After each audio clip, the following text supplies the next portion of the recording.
Bem-vindos à terceira parte da Arte da Guerra. Agora, para pedir ao embaixador que nos fale um pouco sobre o outro lado do espelho. Neste caso, há vários espelhos, há vários outros lados dos espelhos. Neste caso, pedi ao embaixador para analisar um pouco aquilo que foi a cimeira. Estamos muito em cimeiras durante este programa. A cimeira na semana passada da Organização de Cooperação de Xangai, uma organização que já tem algumas décadas, mas que tem vindo a crescer, tem vindo a crescer em termos de números, em termos de países que a compõem, em termos da sua influência política e talvez aqui seja exatamente o seu maior crescimento, porque é uma plataforma onde se encontram, há outras, é certo, onde se encontram de alguma forma a China, a Rússia e os países amigos da China e da Rússia. Como é que viu a cimeira da semana passada, embaixador? Nós temos que enquadrar estas movimentações do tal outro lado que o António referiu, nesta perspectiva de um mundo que começa, digamos, a coordenar-se ou a girar um pouco à volta de um país que, ao longo destas últimas décadas, tinha tido uma ação externa pouco relevante na tentativa de proselitismo eh, com outros países, e que agora está a movimentar-se, que é o caso da China. A China percebeu rapidamente que, perante uma guerra que lhe aconteceu na Ucrânia, que não estava à espera e que o obrigou a sair daquilo que era o seu plano de ação no quadro internacional, que era um plano de ação em paz, de desenvolvimento, de expansão da sua importância económica através da nova Rota da Seda e de vários outros projetos em matérias de infraestruturas e de ligação,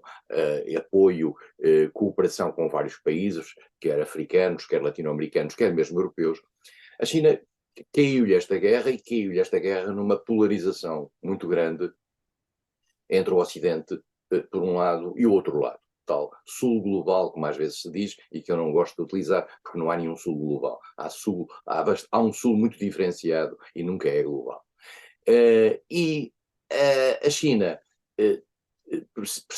teve que rapidamente se movimentar, porque também percebeu, por outro lado, que os Estados Unidos, que estavam, eu diria até mais do que a China, interessados em polarizar o mundo entre a China e os Estados Unidos, e eram os Estados Unidos que estavam a fazer isso há uns tempos, em particular explorando aquilo que era a agressividade chinesa na questão de Taiwan, e os setores, quer democráticos, quer republicanos, mantêm essa atitude face à China.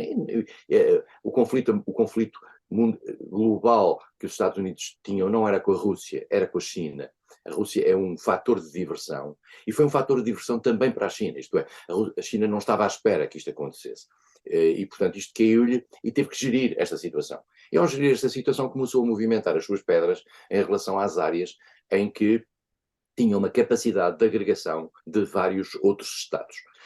A Organização de Cooperação de Xangai, que é uma organização antiga, é, no fundo, uma estrutura declaratória de cooperação alargadíssima em termos das várias áreas. Eu tomei nota das áreas financeiras, segurança, comércio, economia, investimento, cultura, humana, etc. A Organização de Cooperação de Xangai era, digamos, uma plataforma retórica e não deixou ainda de o ser. Não é nenhuma NATO, não é nenhuma estrutura desta natureza. Mas tenta ser uma forma de aculturação de países que estão do outro lado, face ao Ocidente. Da mesma maneira que os BRICS, por exemplo, que vêm aí, que é uma estrutura de países emergentes, em que tinha o Brasil, a Rússia, a Índia, a China e a África do Sul, são também uma espécie do outro lado do espelho do G8. E, portanto, são países que estão com alguma afirmação no plano internacional, nomeadamente em matéria económica, e muito importante, e começaram a criar um diálogo entre si, que provavelmente não é tão denso como aquele que existe dentro do G8, porque tem maiores conflitualidades. E a conflitualidade principal, eu volto a dizer, e temos que estar sempre muito atentos a isso, é a questão entre a China e a Índia. A Índia é o fator, a meu ver, eu diria, menos óbvio no quadro internacional. A Índia é um país, como aliás se reparou recentemente, que tem vindo a ser cortejada pelos Estados Unidos, pelo Ocidente. O presidente Modi esteve agora em Washington, foi recebido em Estadão. Porquê? Porque é um elemento cuja mudança eventual poderá significar um desequilíbrio no quadro mundial. A Índia é para já o país com maior população em todo o mundo, mais do que a China, neste momento, embora não seja uma potência económica como é a China. Tem uma dimensão menor. Na Organização de Cooperação de Xangai agora aconteceu algo que é importante, que foi a entrada do Irão. Certo. Digamos, está no eixo da diabolização tradicional do mundo ocidental, a começar pelos Estados Unidos, mas a incluir muita Europa e também Israel em particular, e até algum Médio Oriente na área sunita. E, portanto, a entrada do Irão significa um reforço desta estrutura. Esta estrutura, para já, é muito, muito de diálogo, muito de conversa. É interessante ler o texto do comunicado final e, em particular, ler a declaração feita por Xi Jinping, porque é de uma grande ambição.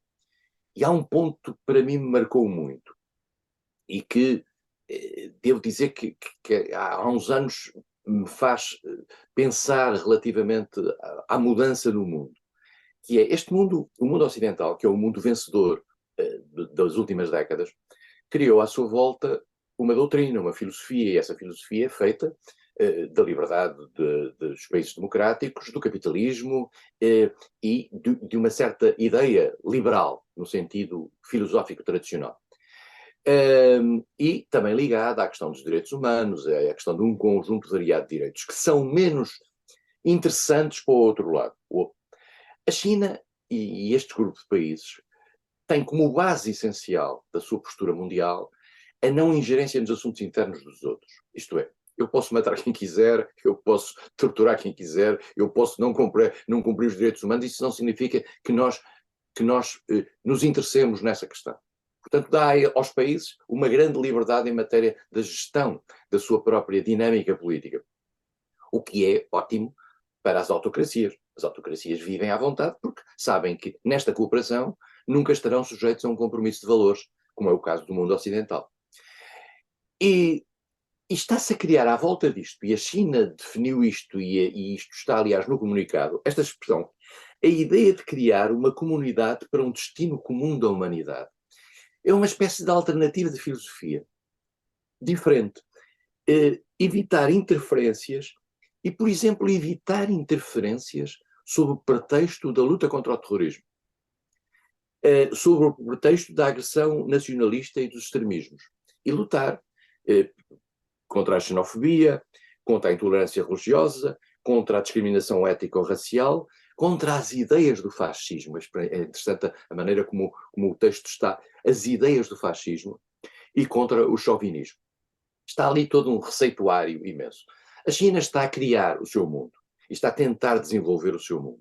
Nós não sabemos se esta organização, que para já só tem 9 países, tem os países da Ásia Central, menos o Turcomenistão, e portanto eu não me quero enganar, mas é o Tajiquistão, o Quirguistão, o Cazaquistão, o Uzbequistão, não tem o Turcomenistão, como eu disse, mas tem o Paquistão e a Índia, 2 países que têm conflitualidades entre si. A Índia tem conflitualidades com a China, e tem a Rússia, vai provavelmente ter a prazo a Bielorrússia. Há um processo de aproximação à Mongólia. Estamos ali a criar, se olharmos para o mapa, estamos ali a criar uma totalização daquela zona. E o Afeganistão talvez também não demore muito tempo a aproximar-se. A linguagem face ao Afeganistão é muito interessante. Exatamente.